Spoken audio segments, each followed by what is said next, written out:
അൽ ഗഫ്ലത്തു ഫിദ്ദീൻ, ദീനിൽ പിടിപെട്ടുകൊണ്ടിരിക്കുന്ന അശ്രദ്ധ. ആ അശ്രദ്ധയിൽ മറ്റൊരു മുഖമാണ്. നിങ്ങൾ സ്വീകരിച്ചാലും ഇല്ലെങ്കിലും പറയാൻ ബാധ്യസ്ഥനെന്ന് നൽകിയാൻ പറയട്ടെ, നമ്മുടെ കാരണത്താലാണ് ഈ വിമർശനങ്ങളും വിഷയങ്ങളൊക്കെ ഉണ്ടായിത്തീരുന്നത്, പുറത്തുള്ള ആരും കാരണം കൊണ്ടല്ല. എന്തേ ഇതുവരെ ഉണ്ടാകായിരുന്ന ഒരു ചോദ്യമല്ലേ? ഇപ്പൊ നമ്മുടെ ശിരോവസ്ത്രവും വിഷയങ്ങളൊക്കെ ഇതുവരെ എന്താ ഇവിടെ വരാതിരുന്നൊരു ചോദ്യം ഉണ്ടല്ലോ. വന്നതിനെ കുറിച്ച് മാത്രം ചിന്തിച്ചാൽ പോരല്ലോ. അന്ന് നല്ല ഉണർവും ബോധവും ഉള്ള ആൾക്കാരുണ്ടായിരുന്നു. മതത്തിന്റെ അടയാളങ്ങൾ, മതത്തിന്റെ ചിഹ്നങ്ങൾ നെഞ്ചേറ്റ് നടന്നിരുന്ന ഉമ്മമാരും ഉപ്പമാരും അതിനുവേണ്ടി അശ്രാന്ത പരിശ്രമം നടത്തിയവരുമായിരുന്നു അന്നത്തെ ആളുകൾ.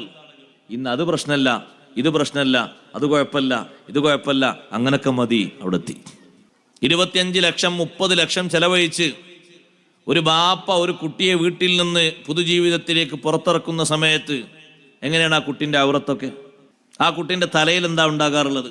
തട്ടമുണ്ടോ, അല്ലെങ്കിൽ പൂവ് മാത്രമോ, അല്ലെങ്കിൽ മീൻ കോരുന്നൊരു വല മാത്രമോ?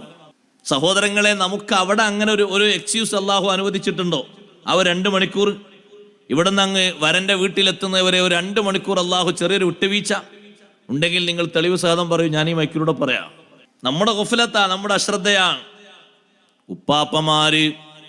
ഉപ്പാപ്പമാരുടെ ബാപ്പമാരുള്ള കാലത്ത് അത്തരത്തിലൊരു പ്രവൃത്തി ആ കുടുംബത്തിൽ ഒരൊറ്റ മെമ്പറിൽ നിന്നും ഉണ്ടാകാറില്ല.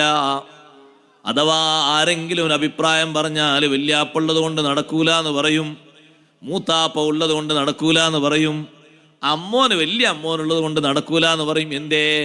അവരുടെ ഈമാനിക പ്രസരിപ്പാണ്. വിശ്വാസരംഗത്ത് അവർക്കുണ്ടായ ഉണർവ് കൊണ്ടാ നടക്കാത്തത്. അവരവിടെ അടിച്ചിട്ടോ ഇടിച്ചിട്ടോ തെറിയഭിഷേകം ചെയ്തിട്ടോ അല്ല. അവർ ശരിക്ക് ഗഫലത്ത് അവർക്ക് പിടിപെട്ടിരുന്നില്ല. ദീനിൽ അവരത്രയും നല്ല ആദർശബോധമുള്ള ആളുകളായിരുന്നു. നമ്മൾ അഡ്ജസ്റ്റ്മെന്റിന്റെ ആളുകളായി മാറിയപ്പോ ഇതല്ല, ഇതിലും അപ്പുറം ഇനിയും കേൾക്കേണ്ടി വരും, അംഗീകരിക്കേണ്ടി വരും, ചിലതൊക്കെ കടിച്ച് സഹിച്ചു കൊണ്ട് നടക്കേണ്ടിയും വരും. നമ്മളാണ് ഉത്തരവാദികൾ, പുറമാരെയും പറയണ്ട.